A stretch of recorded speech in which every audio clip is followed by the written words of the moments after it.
Hadith 663, Ibn Umar radiallahu anh reported that the Prophet sallallahu alaihi wasallam said, "It is obligatory upon a Muslim to listen to the ruler and obey whether he likes it or not, except when he is ordered to do a sinful thing. In such case, there is no obligation to listen or to obey." So you have to listen to the leader and obey him, even if something you don't like to do and you think it's wrong. As long as it does not contradict one of the laws of Allah or one of the commands of the Prophet of Allah, you have to do it. Build a bridge here, and the bridge is nothing, no benefit from it. Build a bridge. Khalas, he said that, build a bridge. Build a school which is such and such size, and it's a small size, the community is so big. We should make it bigger. No, I want that size. You listen to him. If you're nasiha, he doesn't want to listen to you, it's up to him. That's your leader.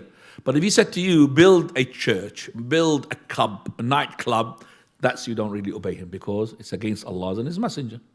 But again here, how far can you take his punishment?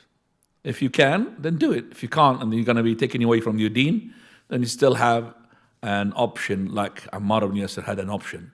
If he's going to be, for example, death is at stake, or your life is at stake if you don't fulfill his command, which is not going to be the case with the Muslim leaders. But if it is, then like at the time of Ahmad ibn Hanbal, when they were testing him about the Quran, is the Quran the word of Allah? Any person who does not do this, he will be imprisoned and will be lashed. Okay? So all of them, they said, okay, Quran is makhluk, created, which is something kufr. Except for Imam Ahmad. Maybe one or two of them. Ahmad is the one who stood for, because he's the one who's the leader of the scholars.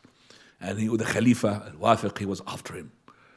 Okay, he wanted him to do that. And Al-Mu'tasim, the same thing. He's the sheikh of the, if he said something, then everybody will follow him. He had held himself. Because he remembered Hadith Khabbab, people being taken the flesh away, being taken the bones, and death, still they're holding to the religion. Coming to the following hadith, and also this hadith, Ikhwani, when it says, فيما يحب وما يكره, you have to follow the Imam and the leader, whether you like or you don't like. This is to sacrifice your own, your own interest. Put that interest of yours aside when it comes to obedience of the Khalifa, of the leader. Put that aside, whether you like or you dislike.